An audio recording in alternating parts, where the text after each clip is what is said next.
Bom dia, galerinha! O nosso assunto da aula de hoje é concordância nominal. Nós vamos ver então algumas especificidades da língua portuguesa para que a gente consiga a concordância nominal. A primeira coisa que eu coloco aqui para vocês com essa tirinha é uma fala em que eu tenho um gato e um cachorro branco. Está certo? Pergunta o professor. E o menino responde, ironicamente, o senhor é quem sabe, eu nunca vi. Mas vamos refletir aqui um pouquinho sobre o uso do adjetivo branco. Nesse caso, nós temos aqui um adjetivo que está posposto ao substantivo, ou seja, está depois do substantivo. No caso dessa frase, nós vamos ter dois substantivos, gato e cachorro. Quando nós temos o aparecimento desse adjetivo branco após a palavra cachorro, e ele pergunta para a gente se está certo, sim, esse uso está correto. Mas nesse caso, como o adjetivo está no singular, significa que ele está concordando com o último substantivo que foi colocado. Então, nós temos aqui no caso, está dizendo que o cachorro é branco. Caso quisesse fazer uma construção para dizer que tanto o gato quanto o cachorro são da mesma cor, o adjetivo deveria estar no masculino e no plural. Então, nós deveríamos ter uma construção, eu tenho um gato e um cachorro brancos. Aí sim, estaria se referindo aos dois animais. Então, vamos deixar bem claro o que foi dito aqui. Nós podemos utilizar, sim, das duas formas. Então, quando os substantivos forem modificados por um adjetivo no plural, a gente vai ter aí se referindo a ambos os substantivos. E é importante deixar claro que ele vai precisar sempre estar no masculino, tá? Para que concorde com as palavras, ele vai estar no masculino. É isso que diz a regra. Em seguida, vamos pensar um pouquinho sobre a regra geral.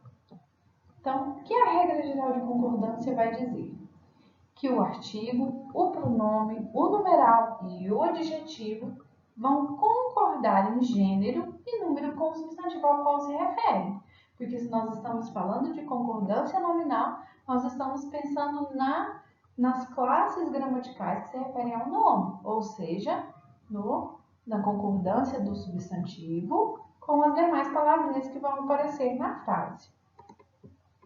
Observem a frase então. Os nossos dois brinquedos preferidos estão quebrados.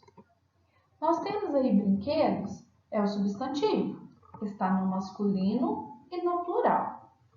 Então, nesse caso, para que esteja de acordo com a norma padrão, a concordância adequada deve ser os artigos, também masculino e plural, porque vai se referir aos brinquedos. Depois, nossos, que é o pronome, também deve ser masculino e plural, porque são nossos brinquedos. 2 é um numeral, que também deve estar no masculino e plural, porque são os dois brinquedos. E por último, preferidos, que é o adjetivo, e também deve estar no masculino e plural, porque são os brinquedos preferidos. Dessa forma, então, nós vamos observar que o artigo os, o pronome nossos, o numeral 2 e o adjetivo preferidos estão se referindo ao substantivo brinquedos. Por isso, estão todos no masculino e plural. E aí nós temos a regra geral de concordância. Mas, como você sabe, a língua é cheia de algumas especificidades. Então, vamos ver alguns casos, além do que nós já vimos no slide anterior, que é quando o adjetivo aparece após o substantivo. O primeiro caso de particular que eu coloquei para vocês de concordância nominal é quando nós vamos ter as palavras, que são advérbios, menos, alerta e pseudo. Essas palavras são advérbios. E por serem advérbios, elas ficam invariáveis, ou seja, elas não vão mudar, tá? Elas não vão mudar para concordar com a palavra anterior. Tá? Por isso, gente, menos não é possível para a norma padrão. Menos não existe. Então, olha, os soldados estavam alerta. Apesar do substantivo soldados estar no masculino e no plural, a palavra alerta, que se refere a eles, por ser um advérbio, continua feminino singular, ok? Depois, há menos pessoas do que prevíamos. Substantivo pessoas, feminino e plural. Porém, menos advérbio, apesar de acompanhar e se referir à palavra pessoas, ao substantivo pessoas, vai continuar no masculino. Então, esses advérbios, eles não variam. Uma outra particularidade é quando nós vamos pensar nas expressões é proibido, é necessário, é bom e é preciso. E nós vamos ter dois casos. Quando estiverem desacompanhados de determinantes. Quem são esses determinantes, professora? São os artigos. Tá? A, o. Então, quando estiver desacompanhado de um determinante, vão ficar invariáveis. Vamos aos exemplos. É proibido entrada. Entrada é uma palavra que está no feminino, porém nós não temos nenhum determinante, né? O artigo A não vai aparecer antes. Então, por isso, mantém-se é proibido. Caminhadas diárias é bom para a saúde. Caminhadas diárias, feminino. Porém, nós não temos determinante, por isso fica é bom. Coragem é necessário. Coragem é feminino. Também sem o determinante, permanece invariável. É necessário. Agora, se a palavra estiver acompanhada de determinante, com ela é proibido, é necessário, é bom, é preciso, vão concordar. Olhem os exemplos, para vocês perceberem aqui a diferença. É proibida a entrada. A gente teve aqui o determinante a, feminino. Então, nós vamos ter proibida no feminino. As caminhadas diárias são boas para a saúde. Olha, nós vamos ter determinante as. Então, dessa forma, são boas. Tá? Depois, a coragem é necessária. Determinante a. Então, a expressão vai também para o feminino. Coragem é necessária. Ok? Com as palavras bastante, meio, um pouco, muito, caro e barato. Aqui, nós precisamos pensar também em duas situações para essas palavras.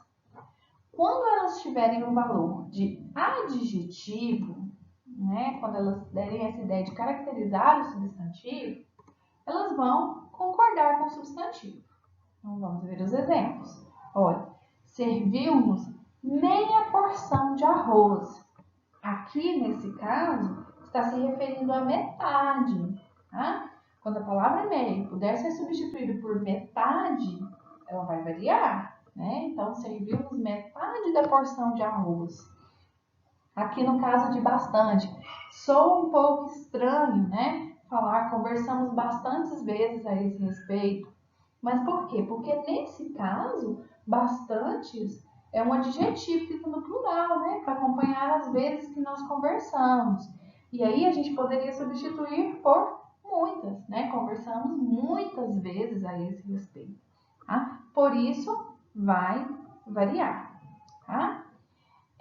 Olha o último caso aí também, né? Já é 12:30, né? Ou seja, já é o dia e meia hora, né? Metade da hora, tá? Por isso também variando aí. As frutas estão baratas, né? Caracterizando aí o valor que se paga que está se pagando pelas frutas. Então, se tem valor de adjetivo, vai variar e concordar com o substantivo. Do contrário, quando tiver valor de advérbio, vai ficar invariável, tá? Então, quando modificar, né, um substantivo ou um adjetivo, no caso, o adjetivo, vai ficar invariável. Olha o primeiro exemplo. Maria está meio aborrecida. Aqui está dizendo que Maria está um pouco aborrecida. Nesse caso, quando a gente substituir a palavra meio por um pouco e o sentido não se alterar, significa que ela não vai variar. Então, apesar de a palavra aborrecida, né, do adjetivo aborrecida, estar no feminino, meio vai se manter no masculino, não vai variar, tá? Porque aqui no caso esse meio é igual a um pouco. Depois, olha, os alunos são bastante estudiosos, né? Falando que eles são muito estudiosos, tá? Então é um advérbio aqui. Então, nesse caso também, bastante permanece no singular. As laranjas custam barato, né? Aqui também é um advérbio, porque se a gente falasse que as laranjas custam baratas, a gente estaria falando que a gente está trocando laranja pelo inseto, né? Pela barata, tá? E estamos muito cansadas. É também muito funcionando como advérbio, por isso singular e masculino, apesar de estar acompanhando o adjetivo cansadas. Para a gente fechar aqui um pouquinho dessas regras que nós estamos vendo sobre a concordância nominal, eu coloquei quando os adjetivos são antepostos aos substantivos, ou seja, quando os adjetivos aparecem antes do substantivo. Nós vamos ter duas situações. A primeira situação que eu coloquei para vocês é quando nós tivermos um verbo de ação. Olha, observem aqui. Quando eu tenho um verbo de ação, quando eu era criança, eu costumava correr. Olha o verbo de ação aqui. Por vastos prados e campinas. Então, o adjetivo, aqui no caso vastos, ele vai concordar com o substantivo mais próximo, que é no caso prados. Por isso, ambos estão no masculino e plural. Se eu inverto as palavras da frase, olha como vai ficar. Quando eu era criança, eu costumava correr por vastas campinas e prados. Correr, verbo de ação. Vastas é o adjetivo que vai concordar com o substantivo mais próximo, campinas. Por isso, ambos estão no feminino plural. Porém, quando eu tenho um verbo de ligação, né, observem aqui o que vai acontecer. Olha, permaneceu fechada a porta e o portão. Então, aqui o verbo de ligação é permaneceu. Nessa primeira frase, eu optei por concordar com o substantivo mais próximo. Então, fechada é o adjetivo que vai acompanhar o substantivo porta. Por isso, ambas estão no feminino e no singular. Ou ainda, eu posso colocar o verbo no plural. Vou dizer, permaneceram fechados a porta e o portão. Nesse caso, eu estou me referindo tanto à porta quanto ao portão. E como o verbo está no plural, o meu adjetivo vai estar também no plural e no masculino. A regra vai nos dizer que vai ficar no masculino. Então, por hoje é isso, pessoal. Espero que vocês tenham compreendido um pouquinho das regras da concordância nominal. E nós vamos fazer alguns exercícios durante as aulas para a gente praticar um pouquinho que nós aprendemos. Grande abraço!